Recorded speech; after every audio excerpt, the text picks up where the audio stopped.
नमस्कार दोस्तों, स्वागत है आपका पैसा वाला टीवी में। अगर आपके पास 10,000 या 50,000 या 1 लाख है और आप सोच रहे हैं कि अगले सिर्फ 1 साल के लिए कहाँ निवेश करें, तो यह वीडियो सिर्फ आपके लिए है। लेकिन शुरुआत में ही एक बात साफ कर दूं, शेयर बाजार में कोई भी व्यक्ति 100% गारंटी नहीं दे सकता कि 1 साल में कितना रिटर्न मिलेगा। इस वीडियो का उद्देश्य आपको जानकारी देना है ताकि आप बेहतर निर्णय ले सकें। आप कहीं भी निवेश करने से पूर्व उसके बारे में पढ़ें जरूर। तो चलिए जानते हैं कि 2026 में 1 साल के लिए कौन से म्यूचुअल फंड और कौन से शेयर अच्छे विकल्प हो सकते हैं। तो बात करते हैं, क्या 1 साल के लिए शेयर बाजार सही है? मैं बार बार कहता हूं कि कभी भी निवेश जो है वो थोड़ा लंबे समय तक होना चाहिए। सबसे पहले यह समझना जरूरी है कि शेयर बाजार लंबी अवधि के निवेश के लिए बेहतर माना जाता है। अगर आपका लक्ष्य केवल 1 साल है तो बाजार ऊपर भी जा सकता है और नीचे भी। इसलिए मैं आपसे यह कहूंगा कि आप पूरी रकम एक साथ निवेश करने के बजाय SIP या चरणबद्ध निवेश करना अधिक समझदारी होती है। हो सकती है जैसे कुछ पैसा SIP में डाल दिए, कुछ म्यूचुअल फंड में डाल दिए, कुछ शेयर बाजार में डाल दिए।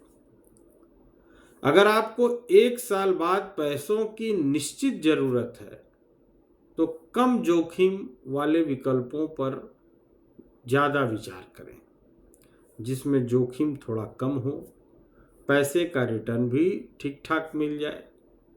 ऐसी चीज़ों पर ध्यान आपका थोड़ा ज़्यादा रहना चाहिए। तो बात करते हैं कि 1 साल के लिए क्या कोई अच्छे म्यूचुअल फंड हैं? आपके जहन में ये बात आ रही होगी कि भैया कोई 1 साल के लिए म्यूचुअल फंड है जिसमें कुछ पैसा डाल दें तो FD से की तुलना में थोड़ा ज़्यादा पैसा मिल जाए। तो ऐसा म्यूचुअल फंड तो है, जैसे कि जो मैंने सोचा है, और वह है, पहला मैं आपको बता देता हूं, पराग पारेख फ्लेक्सी कैप फंड। यह फंड जो है अलग अलग सेक्टरों में निवेश करता है, एक ही सेक्टर में निवेश नहीं करता और लंबे समय से अच्छा प्रदर्शन करता आया है। इसलिए इसमें ग्रोथ थोड़ी हो सकती है। दूसरा मैंने जो चुना है वो HDFC का फ्लेक्सी कैप फंड है। यदि आप विविध कंपनियों में निवेश चाहते हैं तो यह भी एक मजबूत विकल्प है। यह भी अलग अलग कंपनियों में कुछ कुछ फंड डालता है, जिससे जो रिस्क है वह बहुत हद तक कम हो जाता है। तीसरा, UTI निफ्टी 50 इंडेक्स फंड। अगर आप कम खर्च में भारत की बड़ी कंपनियों में निवेश करना चाहते हैं तो यह एक अच्छा इंडेक्स फंड है। चौथा, ICICI का प्रूडेंशियल बैलेंस एडवांटेज फंड है। ये मेरी कुछ रिसर्च है जिसके आधार पर मैं बता रहा हूं, फिर भी आप इसके बारे में पढ़ें, थोड़ा सा जानें। तो ICICI का जो बैलेंस एडवांटेज फंड है, यदि आप थोड़ा कम जोखिम चाहते हैं तो यह फंड इक्विटी और डेट दोनों का संतुलन रखता है। याद रखिए, पिछले रिटर्न भविष्य की गारंटी नहीं होती। ऐसा नहीं है कि पहले रिटर्न अच्छा दिया है तो आगे भी बहुत अच्छा देगा। इसलिए थोड़ा सोच समझकर निवेश करना चाहिए। पैसा आपका है, मेहनत से कमाया आपने, तो निवेश जो है उसको भी उसी प्रकार करें। थोड़ी सी अपनी जानकारी भी लें। हम लोग जो बताते हैं वो अपना रिसर्च बताते हैं। मैं बार बार कहता हूँ कि यह 100% गारंटी कोई नहीं दे सकता कि आपका इससे इतना कर दिया जाएगा। 1 साल के लिए कुछ शेयरों को भी बता देते हैं, उसको भी नज़र में रखिए। जैसे कि रिलायंस इंडस्ट्रीज है, उसको आप देख सकते हैं। रिटेल, टेलीकॉम और ऊर्जा जैसे कई क्षेत्रों में मौजूद बड़ी कंपनियों में आप देख सकते हैं। बैंक मैं उतना नहीं प्रीफर करूंगा, लेकिन अगर आपको बैंक में निवेश करना ही है तो आप HDFC बैंक देख सकते हैं और ICICI बैंक भी देख सकते हैं। निजी बैंक, क्योंकि बैंकों में थोड़ा उतार चढ़ाव अभी रह सकता है। लगातार जो बैंकिंग सेक्टर में ये प्रदर्शन करने वाली कंपनियां वो HDFC, ICICI यही है। इंफ्रास्ट्रक्चर और इंजीनियरिंग के क्षेत्र में अगर जाना चाहें तो L&T देख सकते हैं। और भारती एयरटेल,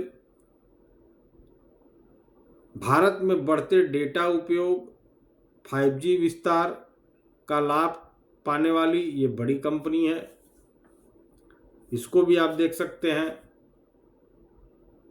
और फार्मा में अगर जाना चाहते हैं, क्योंकि दवाइयों का जो है वह बाजार कभी बंद नहीं होने वाला, तो सन फार्मा देख सकते हैं।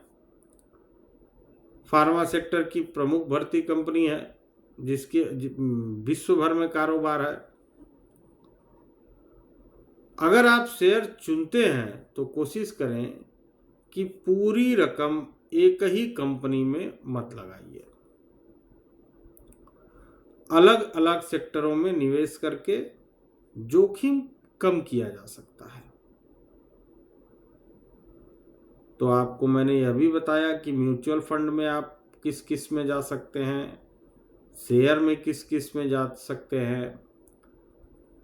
तो अपनी निवेश की रणनीति हमेशा लो रिस्क पर रखनी चाहिए। अगर आपको मेरी यह वीडियो पसंद आती है, आपको लगता है कि कुछ मैं अच्छा कर रहा हूं, तो मेरा उत्साह बढ़ाने के लिए आप इस चैनल को सब्सक्राइब कर सकते हैं, लाइक कर सकते हैं, अपने दोस्तों को शेयर कर सकते हैं। अगर आपके पास जो फंड है उसका 60% आप म्यूचुअल फंड में डालिए, 40% राशि 5-6 मजबूत कंपनियों के शेयर ले लीजिए। अगर बाजार में गिरावट आती है तो घबराकर बेचने की बजाय अपनी योजना के अनुसार निवेश जारी रखें। यही मेरी आप लोगों से विनती है। नमस्कार, जय श्री राम। और पैसा वाला चैनल को सब्सक्राइब कर लीजिए।